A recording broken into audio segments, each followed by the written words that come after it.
Hi students, welcome back to first code YouTube channel.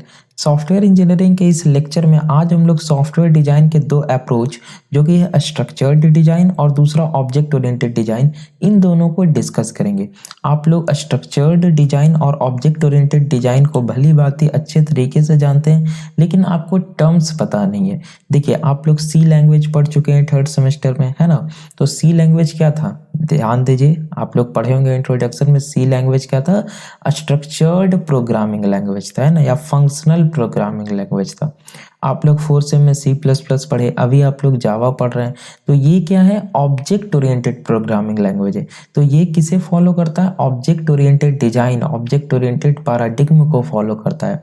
तो वो terms आखिर क्या है, ऑब्जेक्ट ओरिएंटेड या स्ट्रक्चर्ड डिजाइन अप्रोच क्या है, उसे थ्योरेटिकली थोड़ा सा समझ लेते हैं, क्योंकि ये आपके एग्जाम में, सॉफ्टवेयर इंजीनियरिंग के एग्जाम में क्वेश्चन पूछा जाता है कि सॉफ्टवेयर डिजाइन क्या होता है, high level low level design को एक्सप्लेन कीजिए, या अथवा में क्वेश्चन रहेगा सॉफ्टवेयर डिजाइन क्या होता है, स्ट्रक्चर्ड या ऑब्जेक्ट ओरिएंटेड डिजाइन को एक्सप्लेन कीजिए। तो हम लोगों ने हाई लेवल और लो लेवल पिछले लेक्चर में देखा हुआ है। अगर आपने नहीं देखा है तो आई बटन पे क्लिक कीजिए और उसे देख लीजिए। आगे हम लोग देख लेते हैं, सबसे पहले सॉफ्टवेयर डिजाइन थोड़ा सा समझ लेते हैं। हालांकि हम लोग सॉफ्टवेयर डिजाइन समझ चुके हैं कि सॉफ्टवेयर डिजाइन क्या है, जस्ट एक प्रोसेस है to conceptualise the software requirements into software implementation.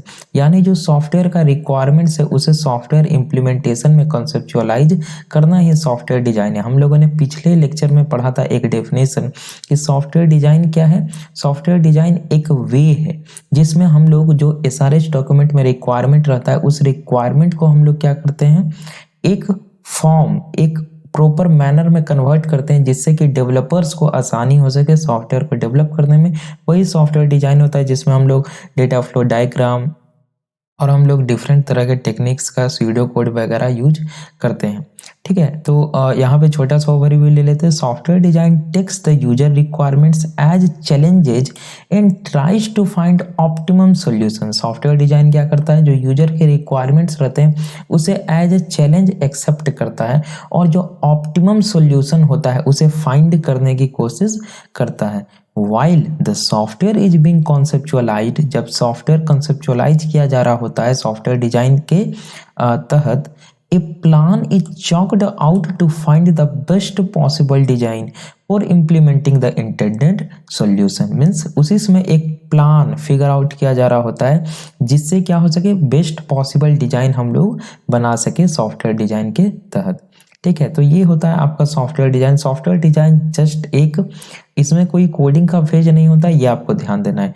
Coding का फेज होता है डेवलपमेंट पार्ट में। हम लोग HTLC मॉडल पढ़े थे तो उसमें हम लोग डिटेल में सारा चीज डिस्कस किया था, है ना। सॉफ्टवेयर डिजाइन आपका क्या होता है, जब आपका रिक्वायरमेंट मीन्स एसआरएच डॉक्यूमेंट बन गया, उसके बाद सॉफ्टवेयर डिजाइन किया जाता है ताकि एक बेस्ट पॉसिबल सॉल्यूशन हमें मिल सके यूजर के रिक्वायरमेंट का, और उस सॉल्यूशन का यूज करके डेवलपर्स क्या कर सके, कोडिंग कर सकें। ये होता है सॉफ्टवेयर डिजाइन। ठीक है, तो आज का हमारा टॉपिक है स्ट्रक्चर्ड डिजाइन और ऑब्जेक्ट ओरिएंटेड डिजाइन। एकदम छोटा सा टॉपिक है, 2 मिनट में खत्म हो जाएगा लेक्चर। तो स्ट्रक्चर्ड डिजाइन देखिए क्या होता है। Structured design is mostly based on divide and conquer strategy. जो स्ट्रक्चर्ड डिजाइन है वो किस पे बेस्ड है, डिवाइड एंड कनक्यूर स्ट्रेटेजी पे, where a problem is broken into several small problems and each small problem is individually solved until the whole problem is solved। देखिए structured design में क्या होता है कि एक बड़ा सा टास्क है, उसको हम लोग क्या करते हैं, छोटे छोटे स्मॉल टास्क में डिवाइड कर देते हैं और उन सारे टास्क को इंडिविजुअली मीन्स अलग अलग सॉल्व करते हैं। ये होता है स्ट्रक्चर्ड डिजाइन। जैसे आप याद कीजिए, जब सी लैंग्वेज आप लोग पढ़ रहे थे थर्ड सेम के शुरुआत में, तो उसमें हम लोग क्या कर रहे थे कि हर एक टास्क के लिए अलग अलग फंक्शन बना दे रहे थे, है ना। और एक हमारा मेन प्रोग्राम रहता था, या किसी भी दूसरे फंक्शन में या मेन फंक्शन में हमें जिस टास्क को परफॉर्म करना रहता था उसके फंक्शन को कॉल कर लेते थे। बस यही था सी लैंग्वेज का फंडामेंट्स। ये क्या था, स्ट्रक्चर्ड डिजाइन पैराडिग्म को फॉलो कर रहा था। हमने एक प्रोग्राम बनाया, उसमें डिफरेंट टास्क है। वो प्रोग्राम मान लीजिए कैलकुलेटर का है, एकदम सिंपल सा लेके चलिए। सबसे पहला प्रोग्राम हम लोग कैलकुलेटर बनाए थे। उसमें क्या होता था, उसमें एडिशन भी परफॉर्म हो रहा है आपका, मल्टीप्लिकेशन भी परफॉर्म हो। तो क्या हम लोग करते थे, क्या डायरेक्टली मेन में बना देते थे? नहीं, ये गलत अप्रोच है। स्ट्रक्चर्ड डिजाइन का अप्रोच क्या हुआ कि आप क्या कर रहे हैं, अलग अलग फंक्शन बना रहे हैं। आप एडिशन के लिए अलग फंक्शन बनाए, ठीक है, जो भी आप प्रोटोटाइप लिए हो, मल्टीप्लिकेशन के लिए अलग, डिवीजन के लिए अलग, और जहाँ जहाँ प्रोग्राम में आपको उसकी नीड है आपने उसे जस्ट कॉल कर लिया पैरामीटर वैल्यू देकर। तो ये हुआ स्ट्रक्चर डिजाइन। आपने एक बड़े से प्रॉब्लम कैलकुलेटर को डिफरेंट स्मॉल स्मॉल टास्क में डिवाइड कर दिया और सारे को इंडिविजुअली क्या किया, आपने सॉल्व किया, ठीक है, until the whole problem is solve, जब तक पूरा प्रॉब्लम सॉल्व ना हो जाए। समझ में आ रही है बात आप लोगों को? ये था स्ट्रक्चर डिजाइन। देखिए आप लोग पढ़ लिए हैं, आप लोग इम्प्लीमेंट भी करवाए हुए, जस्ट आपको टर्म्स थोड़ा सा पता नहीं है, तो ये आपको ध्यान में रखना है। The small pieces of problem are solved by means of solution modules. अलग अलग सॉल्यूशन मॉड्यूल्स समझ के उसे सॉल्व किया जाता है। Structured design emphasis that these modules be well organized in order to achieve precise solution। Structured design इस पे फोकस करता है कि ये जो छोटे छोटे मॉड्यूल्स हैं इनको वेल ऑर्गेनाइज्ड ऑर्डर में रख कर ही क्या किया जा सकता है, जो हमारा ऑप्टिमम सॉल्यूशन है उसे गेन किया जा सकता है। Benefit of structured design is, benefit क्या है स्ट्रक्चर्ड डिजाइन का? It gives better understanding of how the problem is being solve. ये हम लोग को एक बेटर अंडरस्टैंडिंग प्रोवाइड करता है कि किस प्रकार से हमारा प्रॉब्लम सॉल्व हो रहा है। Structured design also makes it simpler for designer to concentrate on the problem more accurately। जो भी डिजाइनर होते हैं उन्हें कंसंट्रेट करने में ये क्या करता है, हेल्प करता है, सिंपल प्रोवाइड करता है। आपने देखा होगा सी का प्रोग्राम काफ़ी सिंपल होता है ना, उसमें कहीं किसी प्रकार की क्लास ऑब्जेक्ट इन सभी का जरूरत नहीं रहता है। सीधा जस्ट आपने हैश इंक्लूड, जो भी आपने इंक्लूड करवाना है, लाइब्रेरी फंक्शन इंक्लूड करवाया, फंक्शन बना के अपना कहानी स्टार्ट कर दिया। एक मेन फंक्शन रहता था जहाँ से प्रोग्राम का एग्जीक्यूशन स्टार्ट होता था, है ना, यही था हमारा। चलिए, और भी different structured oriented structured programming language है, ठीक है। और आइए एक दो टॉपिक हम लोग, एक दो पॉइंट और देख लेते हैं। These modules are arranged in hierarchy. ये जो मॉड्यूल्स होते थे ये हायरार्की में, एक हायरार्की में क्या होते थे, अरेंज्ड होते थे। दे कम्युनिकेट विथ ईच अदर, बिल्कुल वो एक दूसरे से कम्युनिकेट भी कर सकते थे। मीन्स ऐसा हो सकता है कि एक मॉड्यूल, और अगर यहाँ पे हम मॉड्यूल को एज अ फंक्शन ट्रीट करें तो एक फंक्शन से हम दूसरे फंक्शन को क्या करते थे, कॉल करवाते थे, है ना। सी में भी आप लोग करवाए होंगे। तो ये क्या करते थे, एक दूसरे से कम्युनिकेट भी करते थे। और कम्युनिकेशन का कॉन्सेप्ट हमने जस्ट पिछले लेक्चर में पढ़ा था कि सॉफ्टवेयर इंजीनियरिंग में कम्युनिकेशन क्या होता है, किस प्रकार से मॉड्यूलराइजेशन टेक्निक वर्क करता है। हम लोग पिछले जस्ट इसके पिछले लेक्चर में पढ़े मॉड्यूलराइजेशन और कपलिंग एंड कोहेसन। आप लोग अगर नहीं देखें तो मैं डिस्क्रिप्शन में लिंक दे दूंगा, आप लोग जाइए और उसको देख लीजिए, समझ लीजिए। यहाँ पे जस्ट छोटा सा हम लोग समझेंगे कि a good structured design always follows some rules for communication among multiple modules.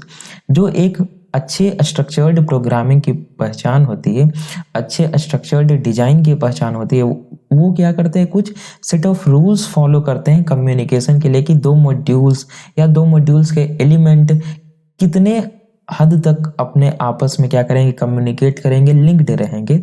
जैसे एक होता है आपका कोहेसन और दूसरा होता है कपलिंग। हम लोग डिस्कस कर चुके हैं लेकिन यहाँ थोड़ा सा समझ लेते हैं। कोहेसन क्या था, grouping of all functionally related element था।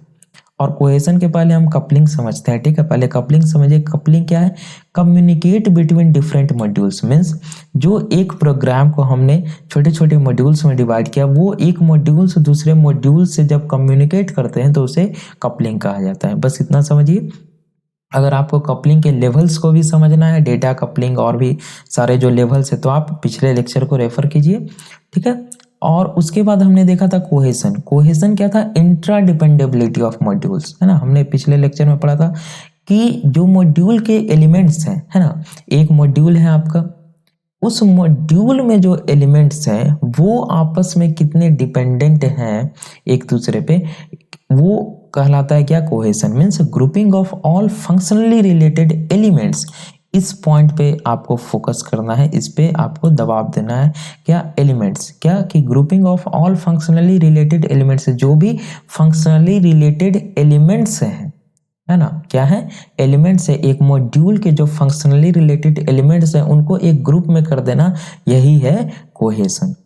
समझ गए आप लोग? आई होप आप लोग समझ रहे होंगे। देखिए कपलिंग क्या है, एक प्रोग्राम को हमने डिफरेंट मॉड्यूल्स में बांटा, वो एक मॉड्यूल से दूसरे मॉड्यूल से किस हद तक, है ना, कम्युनिकेट कर रहा है, वो होता है आपका कपलिंग। वो लेवल बताता है, बहुत सारा लेवल होता है कपलिंग का, ठीक है। और कोहेशन, कोहेशन क्या है कि किसी एक मॉड्यूल में जो एलिमेंट है वो एलिमेंट एक दूसरे से फंक्शनली कितना डिपेंडेंट है, वो होता है आपका कोहेशन। समझ गए आप लोग? नहीं समझे पिछले लेक्चर पे जाइए। ओके, और समझ गए होंगे आप लोग। आगे क्या, इस पॉइंट पे ध्यान दीजिए, एमसीक्यू यहाँ से 2-3 बार पूछा गया है कि ये good structured design has high cohesion and low coupling arrangements. Means किसी भी अच्छे स्ट्रक्चर्ड डिजाइन की पहचान है कि उसमें हाई कोहेशन हो और लो कपलिंग हो। मीन्स जो फंक्शनली रिलेटेड एलिमेंट्स हो उनका ग्रुपिंग हो, ये कोहेशन है।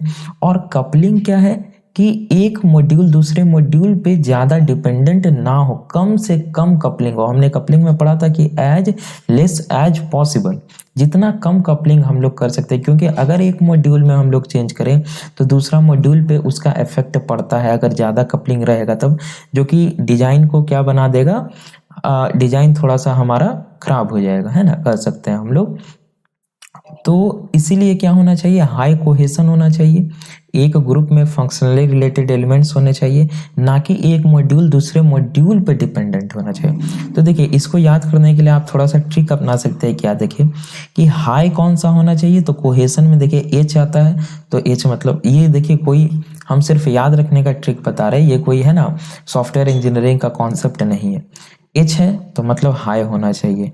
कपलिंग में क्या, देखिए एल आ रहा है मतलब लो होना चाहिए। तो थोड़ा सा एग्जाम के पर्पस के लिए आप लोग ये समझ सकते हैं। कोहेशन क्या होना चाहिए गुड प्रोग्रामिंग में, कोहेशन एच आ रहा है मतलब हाई होना चाहिए। कपलिंग में देखिए कपलिंग एल आ रहा है तो क्या होना चाहिए, लो होना चाहिए, मतलब हेसन हाई होना चाहिए और लिंग मतलब लो होना चाहिए। अब चलिए इधर उधर की बातें नहीं समझिए आप लोग, हम लोग सीधे चले आते हैं ऑब्जेक्ट ओरिएंटेड डिजाइन पे। सो ऑब्जेक्ट ओरिएंटेड डिजाइन आप सभी लोग जान रहे हैं और जावा पढ़ रहे हैं, तो उसके पहले आप लोग उप्स और उसके कॉन्सेप्ट जरूर पढ़े होंगे। तो हम लोग फटाक से यहाँ से निकलेंगे। ऑब्जेक्ट ओरिएंटेड डिजाइन देखिए क्या होता है, the process of planning a system of interacting objects for the purpose of solving a software problem. किसी सॉफ्टवेयर प्रॉब्लम को सॉल्व करने के लिए हम क्या करते हैं, रियल वर्ल्ड एंटिटी को एज अ ऑब्जेक्ट मान के चलते हैं, वही ऑब्जेक्ट ओरिएंटेड डिजाइन का प्रोसेस है। It is one approach to software design. ये क्या है, सॉफ्टवेयर डिजाइन का एक अप्रोच है। हम लोग जानते हैं कि ऑब्जेक्ट ओरिएंटेड डिजाइन में हम लोग क्या करते हैं, हर एक रियल वर्ल्ड एंटिटी को एज अ ऑब्जेक्ट हम लोग मान के चलते हैं। जैसे क्या हो गया, कोई भी chair, table, pen, person, bank, ये सारे क्या है, ये सारे एक ऑब्जेक्ट हैं। और हम लोग डिफरेंट ऑब्जेक्ट बना चुके हैं जावा में भी, क्लास पर्सन, क्लास बैंक, उसका फिर बैंक का चाइल्ड एसबीआई, इस तरह से आप लोग और सारे आप लोग समझ रहे हैं कि ऑब्जेक्ट क्या होता है। Object oriented design works around the entities, बिल्कुल, and their characteristics instead of functions involved in the software system. उनके जो कैरेक्टरिस्टिक्स होते हैं वो सॉफ्टवेयर सिस्टम में क्या होते हैं, इन्वॉल्व्ड होते हैं। उसमें क्या होता है, डेटा फील्ड्स होते हैं। ऑब्जेक्ट में क्या होता है, डेटा फील्ड्स होते हैं और उसके कैरेक्टरिस्टिक्स। यहाँ पे कैरेक्टरिस्टिक्स से तात्पर्य है मेथड से, ध्यान दीजिएगा आप लोग। यहाँ पे कैरेक्टरिस्टिक्स का मतलब क्या हो गया, मेथड। तो ऑब्जेक्ट के जो भी डिफरेंट कैरेक्टरिस्टिक्स मीन्स उसके मेथड होते हैं, उसके जो भी फील्ड होते हैं, फील्ड मतलब डेटा फील्ड होता है और वेरिएबल होता है। देखिए थोड़ा सा एक कॉन्सेप्ट यहाँ पे समझ लीजिए, आपको काम देगा हमेशा। जब भी ऑब्जेक्ट ओरिएंटेड के लैंग्वेज में कैरेक्टरिस्टिक्स बोला जाए तो उसका मतलब होता है उसका मेथड, ठीक है, ध्यान दीजिएगा। कैरेक्टरिस्टिक्स मतलब क्या हुआ, मेथड। और जब भी फील्ड बोला जाए कि ऑब्जेक्ट का फील्ड है तो उसका पूरा मतलब होता है डेटा फील्ड, जिसका मतलब होता है वेरिएबल। मतलब किसी ऑब्जेक्ट का जो वेरिएबल है उसे टेक्निकल टर्म में फील्ड बोलते हैं, और जो मेथड है या फंक्शन उसे बोला जाता था स्ट्रक्चर्ड में, तो मेथड बोलिए, जो मेथड है उसे क्या बोला जाता है, कैरेक्टरिस्टिक्स। ये बातें आपको क्लियर कट रखनी है, ठीक है। तो आगे हम लोग समझ लेते हैं the important concepts of object oriented design. Object oriented design के कुछ इंपॉर्टेंट कॉन्सेप्ट्स हैं और ये सारे हम लोग जानते हैं। ऑब्जेक्ट क्या होता है? All entities involved in the solution design are known as object. जो भी एंटिटीज यूज होते हैं सॉल्यूशन डिजाइन में, सारे को एज अ ऑब्जेक्ट ट्रीट करता है object oriented design. For example देख लीजिए आप लोग यहाँ पे, person, banks, company, customers are treated as objects. Every entity has some attributes associated to it and has some methods to perform on the attributes। बिल्कुल, यहाँ पे entity से तात्पर्य क्या है? ऑब्जेक्ट से। सो ध्यान से पढ़िए, यहाँ पे लिखा हुआ क्या है? Every entity has some attributes associated to it। Attributes मतलब क्या हो गया? यहाँ पे डेटा के बारे में कहना चाह रहा है, डेटा या उसका फील्ड के बारे में, कि हर एक एंटिटी का क्या होता है? कुछ एट्रीब्यूट्स होता है, कुछ डेटा होता है उससे associated, and has some methods, और कुछ उसके मेथड्स होते हैं ऑब्जेक्ट के, एंटिटी के, to perform on the attributes. और वो मेथड क्या करते हैं? उस डेटा पे, उस एट्रीब्यूट्स पे परफॉर्म करते हैं। समझ रहे हैं बातों को? आप लोग रिलेट कर पा रहे हैं? बढ़िया। आगे हम लोग देखते हैं कुछ और टर्म्स ऑब्जेक्ट ओरिएंटेड से रिलेटेड, जैसे क्लास। क्लास क्या होता है? ब्लूप्रिंट कहा जाता है ऑब्जेक्ट का, है ना। हम लोग एकदम ये रटा डेफिनेशन है कि class is the blueprint of object. मतलब ब्लूप्रिंट मतलब क्या? एक तरह का आप लोग कह सकते हैं ना, मकान बनाते हैं तो ब्लूप्रिंट होता है, वही बस ब्लूप्रिंट है। क्योंकि जब भी ऑब्जेक्ट बनाएंगे, ये ध्यान रखना है आपको कि जब भी हम लोग ऑब्जेक्ट बनाएंगे तो वो किसी ना किसी क्लास का ही ऑब्जेक्ट बनेगा। आइदर कैसे भी हम लोग ऑब्जेक्ट बनाए, क्लास का ही ऑब्जेक्ट बनेगा। सो क्लास ब्लूप्रिंट कहा जाता है। एक class is generalised description of an object. ये भी कह सकते हैं बिल्कुल कि क्लास क्या है? किसी ऑब्जेक्ट का जनरलाइज्ड डिस्क्रिप्शन है। An object is an instance of class. बिल्कुल, एक ऑब्जेक्ट क्या होता है? क्लास का इंस्टेंस होता है, हमें पता है।